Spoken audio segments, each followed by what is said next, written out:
Welcome to another episode of We Don't Die. I'm your host, Sandra Champlain, author of the international best-selling book called We Don't Die, A Skeptic's Discovery of Life After Death. And just a reminder, our home base is wedon'tdie.com, where you can always find our free Sunday gathering with a medium demonstration included. It's so inspiring. Of course, we offer classes and other good things. And at the bottom of the page, if you enter your name and your email address, you can have a free copy of my book, We Don't Die. It says you just get the first few chapters. The secret is it is the entire book. Chapter 10 is on grief, and I think it's one of the most important things anybody can learn about, because whether you're dealing with grief right now or you will in the future, it's best to know how to navigate it and feel the best you can through the process. Our guest today is Branden Densmore, who is the CEO of Gathered Minds Media, LLC, where he works as a certified spiritual coach, business consultant, and digital product creator. But he wasn't always this. And today on our show, he'll share what happened about 10 years ago to turn him into a man who's passionate and gives his life to helping people transform their lives for the better. You can find out more about him on Facebook. Just type in facebook.com/Coach Branden, or his YouTube channel at Branden Densmore. Branden, welcome to We Don't Die Radio. Thank you so much, Sandra, for having me. I'm happy to be here and excited to share my story today.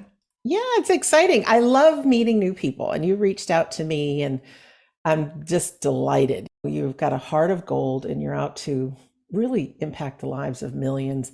But it wasn't always this. So if you wouldn't mind, tell us a little bit about you, where you're talking to us from, and maybe just some of your past. Build the story so we can get to know you. And Okay. thanks. So, yeah, I live in Union, Maine, and have been here for a few years, bought a house here, married to a beautiful woman named Mary Marcel, and we have a 1-year-old baby. Congratulations on all that. Yeah, I'm a certified spiritual coach, and I work here from my home helping people. I love what I do, and like you said, it wasn't always the case. So let's go into what happened. Basically, back in 2014, I passed away from a heroin overdose. When I was 8 years old, I was sexually molested. And I guess I should have said trigger warning. But yeah, I was sexually molested at 8 years old. And that really made me question myself and the world. Up until that point, I'd lived in a safe world. But at 8 years old, I realized that not everybody has your best intentions at heart. And that's a lot to process for an 8-year-old kid. So I went to school. I hated school. I was made fun of. And it might have been because I was different. I didn't celebrate any holidays or participate in any extracurricular activities because I was raised as a Jehovah's Witness. They have certain spiritual beliefs that are like pretty way outside the mainstream. But anyways, the religion taught me a lot of good morals, and I have a lot of respect for Jehovah's Witnesses. But it did make me stand out as different, and maybe that made me an easy target for bullies.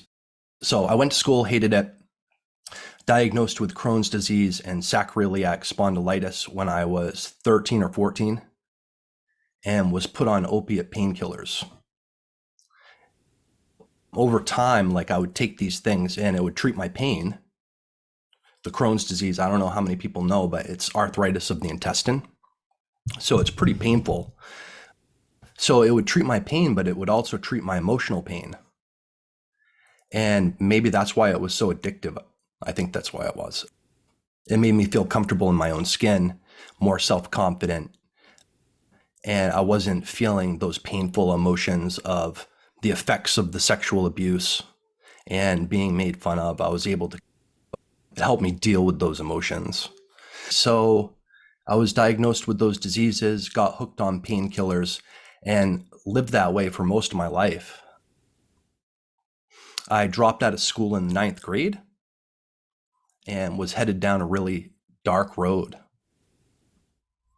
Then I was in a fight when I was 21 And I guess you could say that was my first near-death experience. I was beat to within an inch of my life. This guy, he was a third-degree black belt. We'd been drinking and ended up getting in a fight with this guy, and he was wearing steel-toed boots, and he kicked me 3 times in the head. And I went to the doctor the next day, and he said, if that guy had put 3 more pounds of pressure behind that last kick, his boot would have gone directly into your brain and you would be dead. So at age 21, I was questioning the possibility of my own non-existence, I guess you could say. And at that time, like, I just experienced a complete blackout, the absence of everything, nothingness. And yet there was still a consciousness there to observe the nothingness. I didn't have a trip to heaven or hell or all of these like amazing experiences that people have at that time. I just experienced total blackout. Afterwards, that made me question my identity. Up to that point, I believed that I was stupid. I was going nowhere in life, and basically wasn't going to amount to anything. And then I was in that fight. I started like reading and listening to audiobooks about self-development and spirituality and things like that. Long story short, I went back to school, got my GED, then went to a community college, graduated from there, and ended up going into a summer program called Exploring Transfer, where I won a full scholarship to go to Vassar College. I graduated from there with a philosophy degree. But what people didn't know was that while I was in this school, this prestigious school, and throughout this whole educational journey, I was addicted to painkillers this whole time.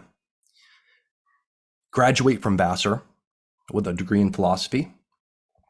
Then I'm back. I'm living in a little apartment in Winthrop, Maine. And outside of my apartment, I'm at my mom's place. I'd been in withdrawals for days without the medication.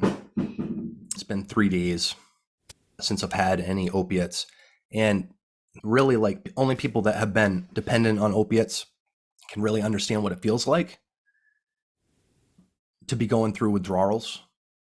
I would go through this cycle of running out of my medication early because I would take just a little bit more than I was supposed to. And then my prescription would run out early and I'd be in withdrawals. And that's one way. At school, I was introduced to the heroin. I was at a party in withdrawals and somebody brought it out. So I'm waiting for this guy to show up because I can't get my prescription for another few days and I can't function. My mind is totally full of anxiety. I'm thinking about every problem in my life, and every problem is just screaming at the top of my lungs in my mind, uncontrollable. One problem after another in my mind, after another. I'm not happy with my life. I'm not happy with who I am, how I feel, what's happened in the past, and it's all there, and it's all raw. And I'm looking at the clock. Is this guy ever going to show up? The minute just clicking on the clock. Click, click, click. Every second feels like an eternity waiting for this guy to show up. Finally, he gets there and like I'm crawling out of my skin. And he brings the stuff, he leaves. So I do some of it. And finally, the nightmare is over. Finally, I can just breathe, relax, collect my thoughts, and function normally.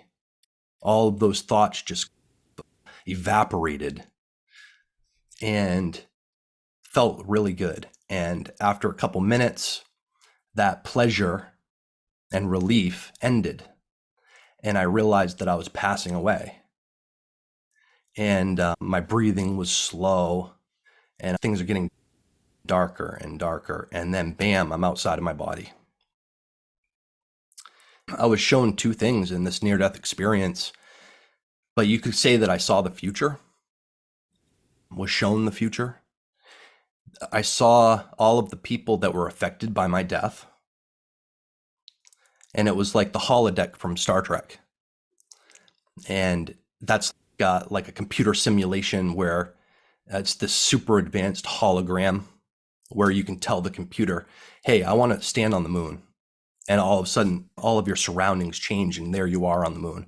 Or you can be shown any person that you want, any situation that you want, any place that you want. In this Star Trek holodeck, I was shown image after image, three-dimensional, like I'm there. I was shown all the people that were affected by my death, and I was shown a future reality where I didn't exist. It was like, this is what your life could have been if you hadn't died. And I was shown image after image. The one that really stands out is my mother. I was shown how my mother found my dead body on her couch, and I could feel her feelings, the grief, that it was just soul crushing grief. I remember I was shown that she came into her apartment and there I was on her couch, a corpse, discolored, pus running out of my mouth. And she started screaming, my baby.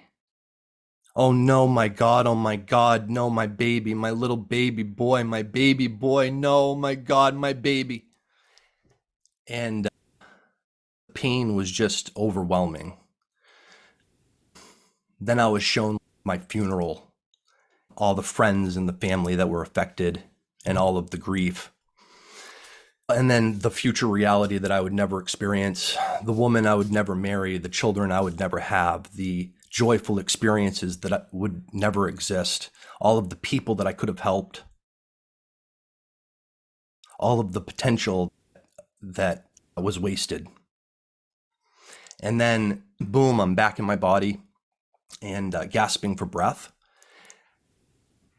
But before I was back in my body, gasping for breath, I came back into the room after being shown all these images. And I heard a voice say, now your life is over and you wasted it. And then I begged not to die, that I would do whatever was necessary to make it so that this reality doesn't happen, so that I don't die. I need another chance. Please don't let me die. And then bam, I'm back in my body, gasping for breath. So that's what happened. Wow.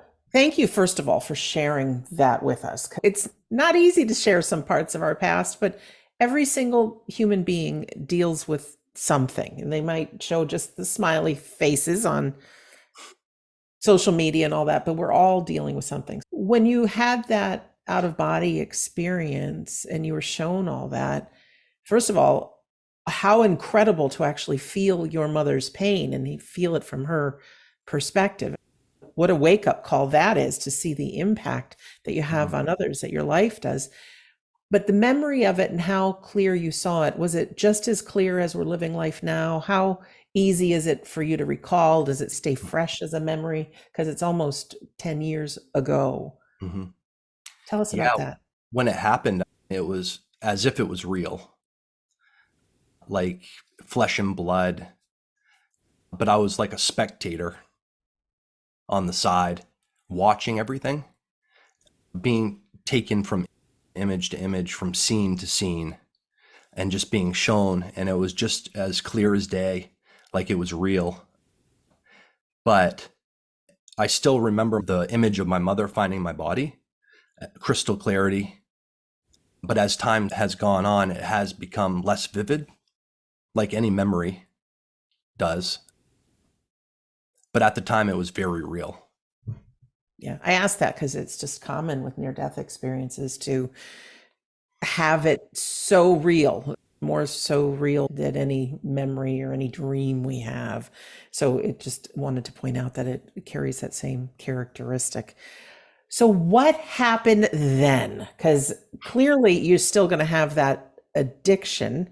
And how did you become who you are today? Because any kind of addiction, whatever it is, I know there's dopamine receptors in our system that are craving for whatever it is. And it's not so easy as just saying, oh, I'm not going to do it today, when everything in your system is crying out for that. Yeah. So what was it like coming back? I think that might be why I was shown the things that I was shown, was to give me the strength to be able to push through the darkness into to move past into the light, because it was very difficult. But I didn't want that. I couldn't let myself die. I couldn't let my mother find my body. I couldn't let all of those people be affected, and I couldn't waste my life. Before I returned back into my body, I told the presence that was there that I was willing to do anything to have another chance. And immediately when I was back in my body gasping for breath, I went into a 7-day detox. And basically, like you said, with the dopamine receptors, my brain wasn't working. I basically had to learn how to tie my shoelaces again. That's how bad it was. I couldn't even tie my shoelaces because I had been on opiates for over a decade. So anyways, went to detox, 7-day detox, then went to intensive outpatient services, somewhere you go every day to talk about the disease of addiction and different strategies for not returning to the old behavior. And then I was introduced to Alcoholics Anonymous and went through the 12 steps of AA, even though I wasn't an alcoholic, but I still worked those steps to the very best of my ability. Like I went all in because I was desperate. I needed to find another way to live.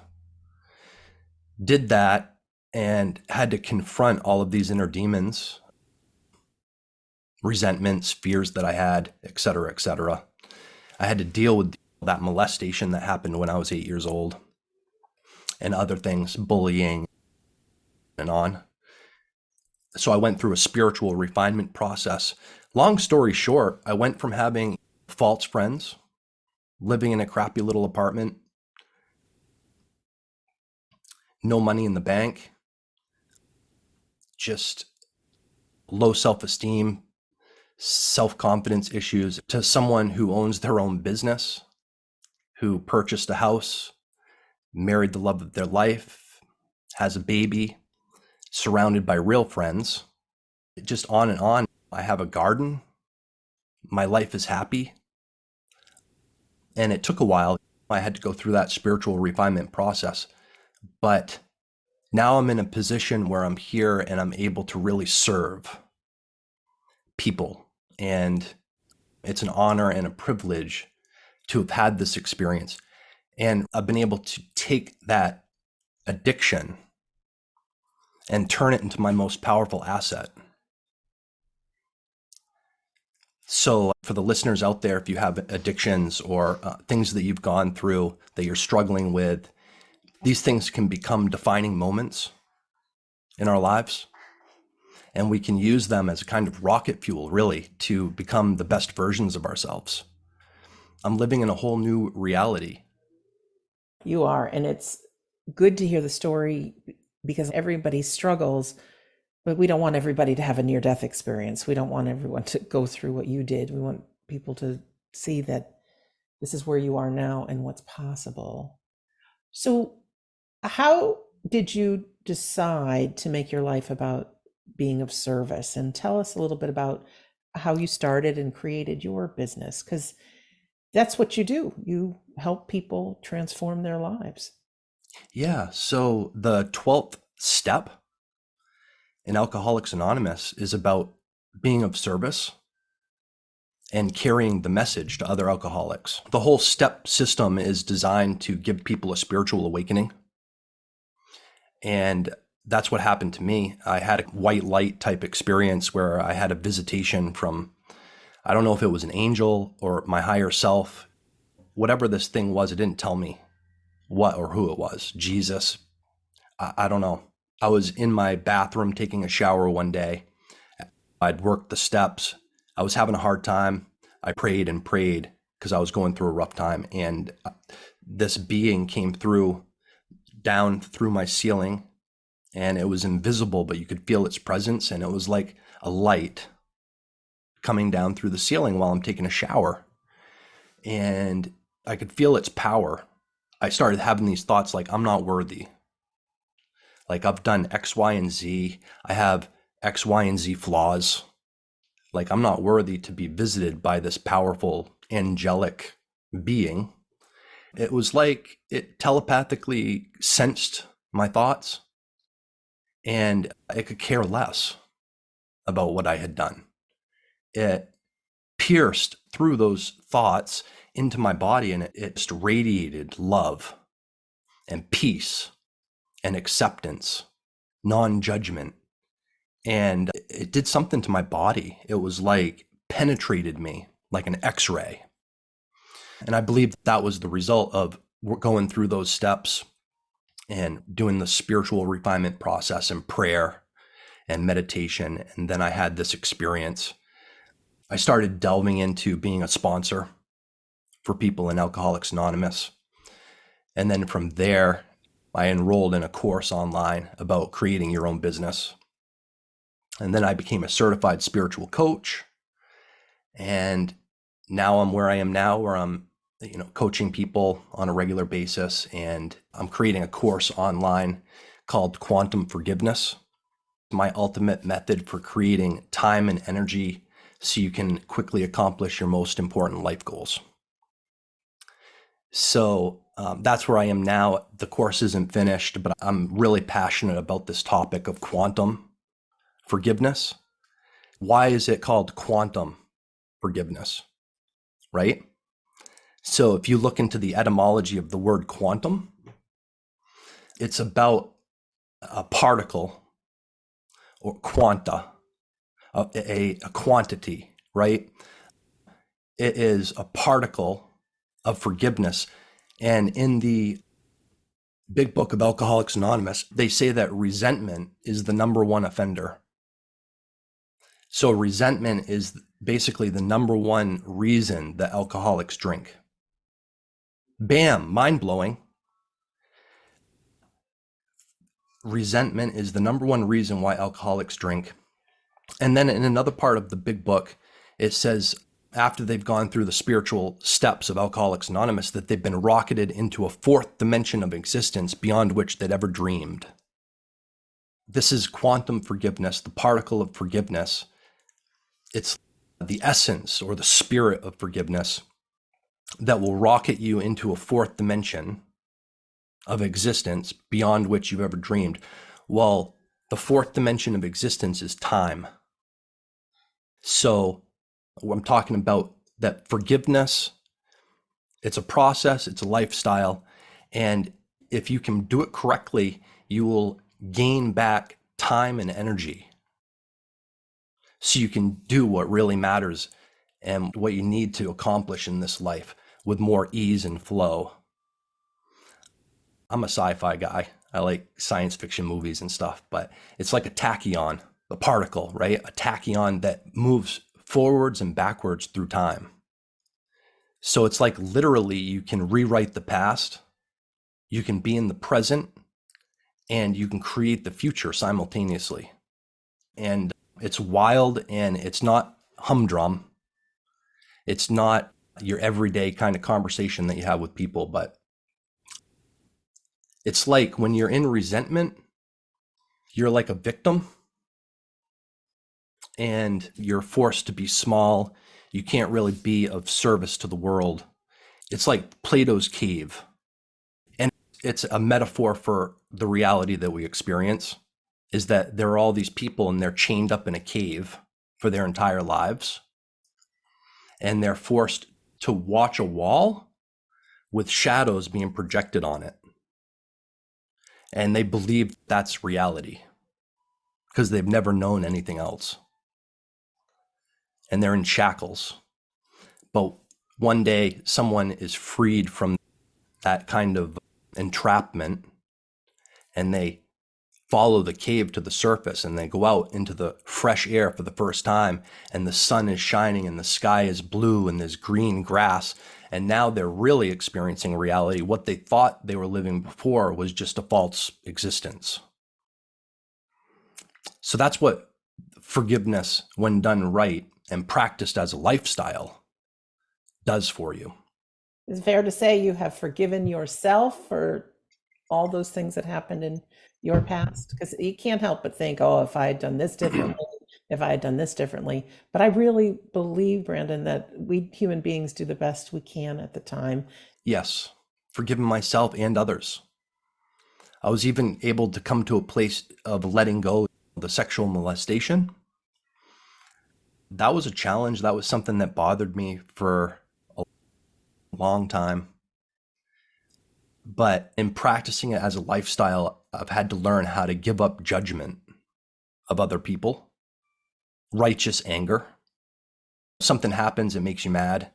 And there's a good reason why it makes you mad. Righteous indignation, judgment of other people, of myself. But let me tell you that going through this process, we don't realize how our resentments affect us and that they really rob us of our time and energy. Yeah. Don't you think, though, that resentment and all those just comes automatic? We all have that ego, we got that voice inside of us, and we're quick to judge. I think that's part of being human. Doesn't make it right, but that we really have to build a muscle and to catch ourselves. I think automatically as human beings, it happens that somebody does something, you can make them wrong or resent them. Mm-hmm. It's, I think, a defense mechanism. It's probably hardwired into our genetics, but we're evolving. And I think that the great spiritual masters have been pointing toward this for millennia. First of all, the ego serves a purpose. It's a defense mechanism. It keeps us safe, but it doesn't need to be in charge. It can be like a tyrant, and you identify with it completely. You think that it's you, but it's not really you. There's a higher you that is connected to the spirit of the universe, and you can learn how to embrace that and utilize that in your daily life and put that spirit Yeah. in charge.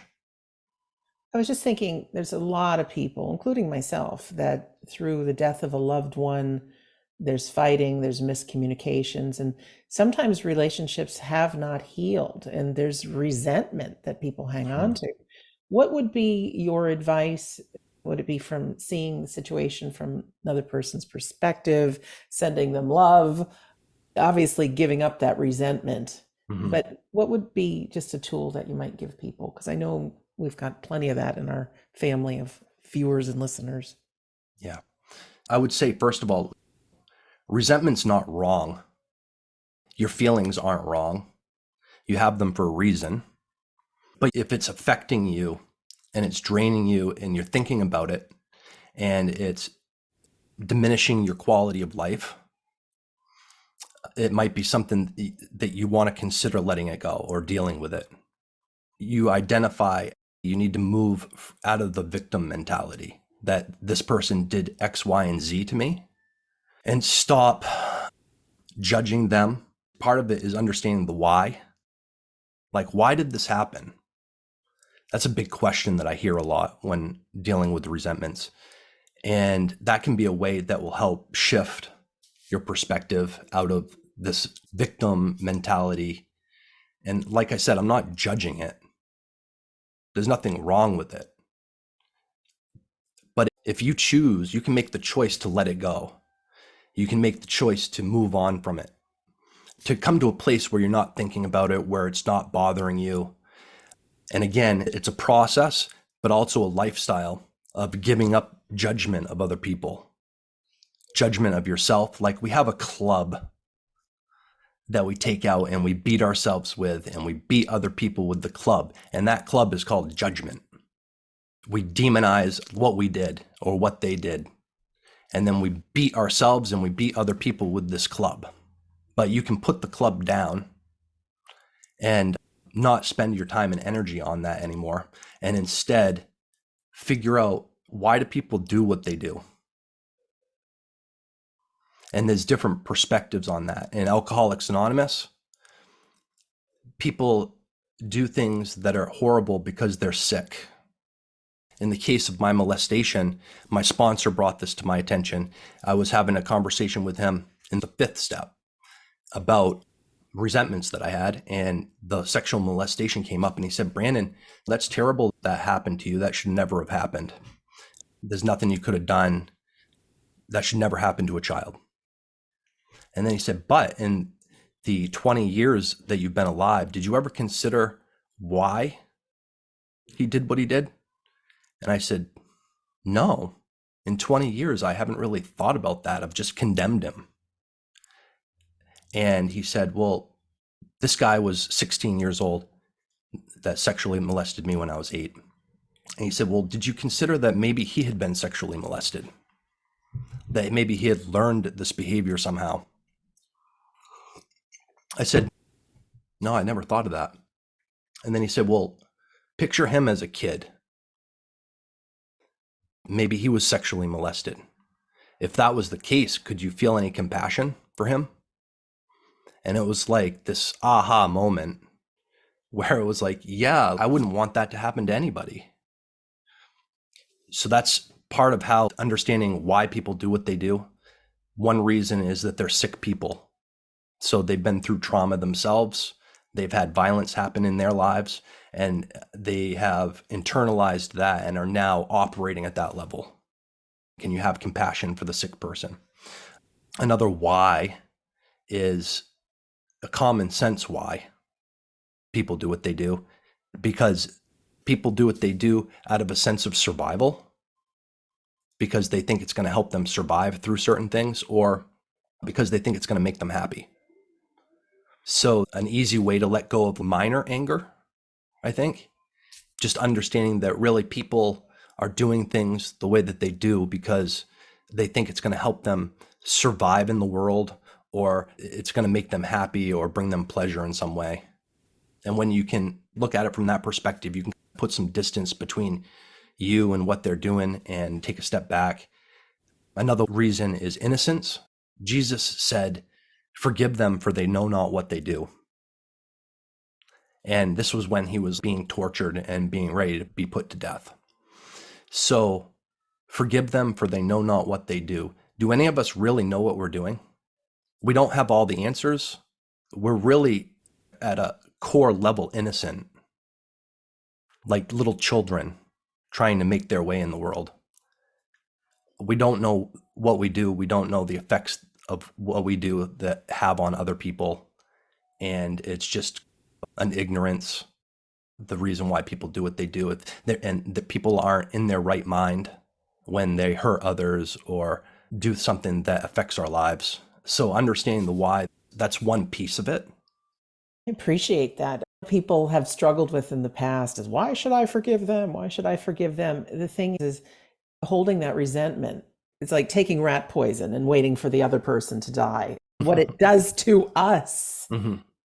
So it's not about impacting the other person, and it may certainly, but it's really so that we are free. We can clear the chalkboard of all that stuff that's holding us back and be free to be who we are. So thank you so much for sharing that. I also have a story that I wanted to tell you about true life after death. I think that there is an afterlife and that the soul moves on to another existence. I had a good friend, someone that I used drugs with in the past.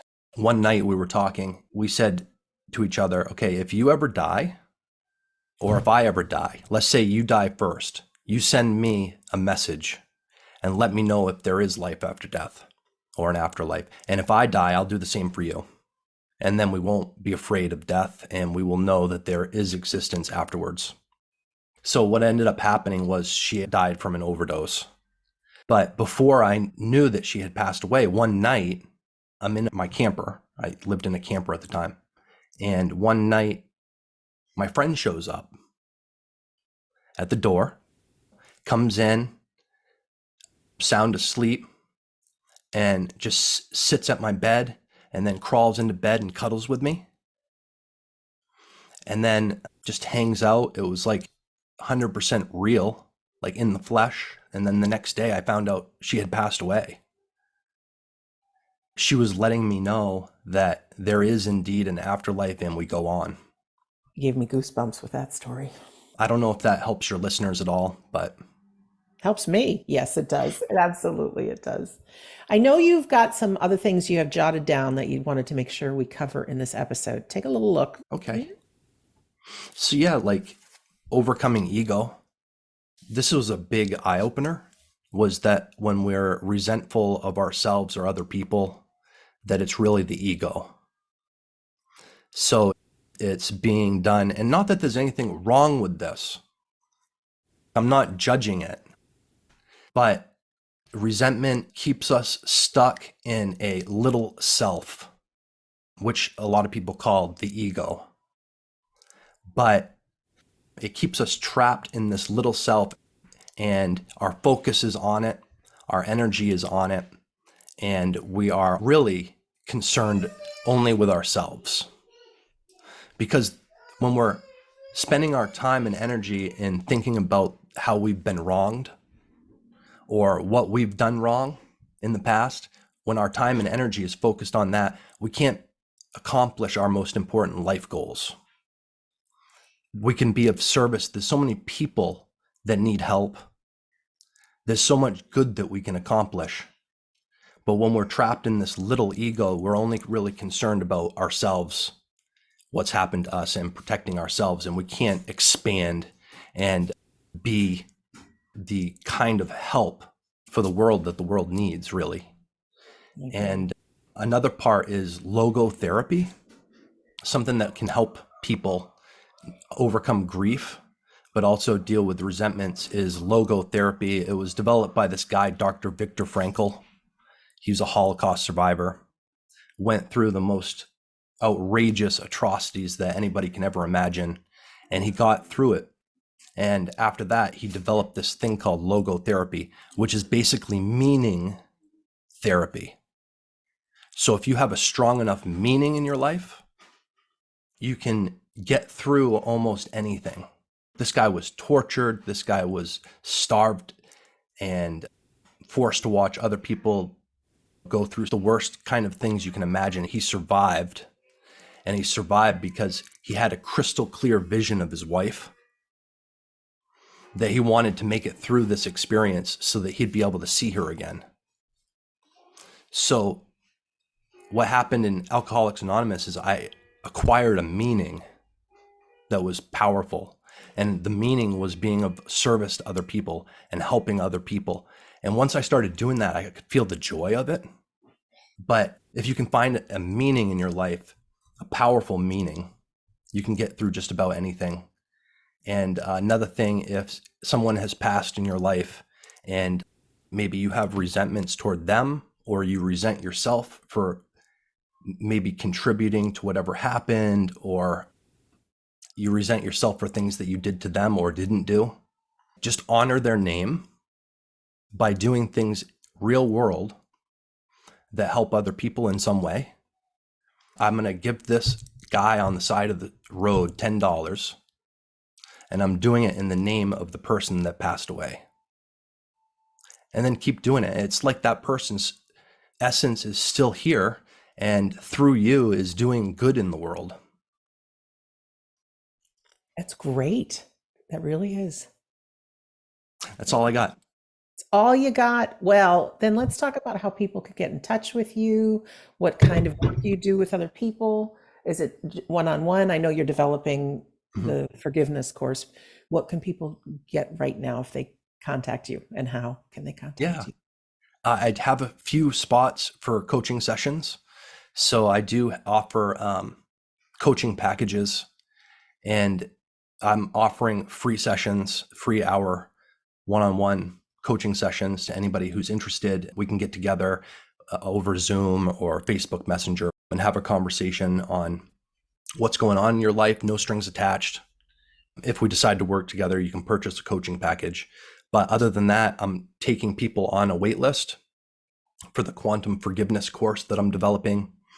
The best way to contact me is Coach Branden Densmore at Gmail is one good way. You can shoot me an email, or you can find me on Facebook and send me a private message. Great. Thank you for that. And tell us about your YouTube channel. What you got going on there? I have some YouTube videos, but I don't really have a YouTube channel. But I've been going on a lot of different podcasts, and you can find most of those interviews on my professional Facebook page. Okay.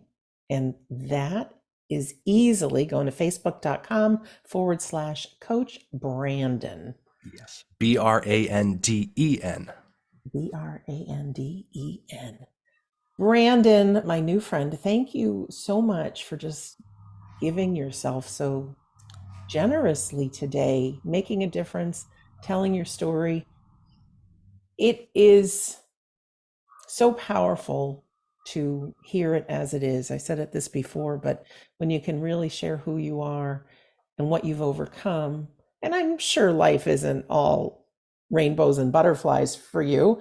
And somebody reminded me that rainbows come after a storm and Mm-hmm. butterflies come after a huge transformation, Mm-hmm. but that you continue to use the 12 steps, Mm-hmm. everything you've got in your arsenal to make a difference with yourself and make a difference with others. Thank you so much for sharing everything. Thank you, Sandra, for having me. Yeah, life isn't all sunshine and roses all the time. That's just life, right? But it's Life just is life. life. Stress is going to happen. Like things are going to happen that are going to make you feel like you're going to crash. But resentment doesn't help any. And just learning to fly in the turbulence. It's life is life. Things happen. Just hang in there, guys. Beautiful words. Oh my gosh. Oh my gosh. Learning to fly in the turbulence. That's a picture we can all understand. Well, I'd like to thank Branden for being our guest today. I'd like to thank you, our listener or our viewer, for taking the time to be with us. You know me, as much as we love hearing stories, all of these stories are about helping you with your life now. We are so powerful. We're given this one life. There are obstacles, and I'm sure Branden can agree. It's out of the tough stuff that we learn who we are and we can make the most difference with ourselves and then with others. So, Branden Densmore, Gathered Minds Media, LLC. You can go to facebook.com/Coach Branden. In closing, my friends, remember home base is wedon'tdie.com. You can find all past episodes, attend that free Sunday gathering, weekly inspirational service. It's fabulous. Your loved ones might come through in the medium demonstration and so much more. And be sure to get a free copy of my book. Just enter your name and your email address at the bottom of that page, wedon'tdie.com. In closing, my name is Sandra Champlain. I'm always so delighted to be your host on We Don't Die Radio. I do believe that life is an education for the soul and that your life here on earth is so important. I really want to thank you for listening or for watching, and we'll see you again soon.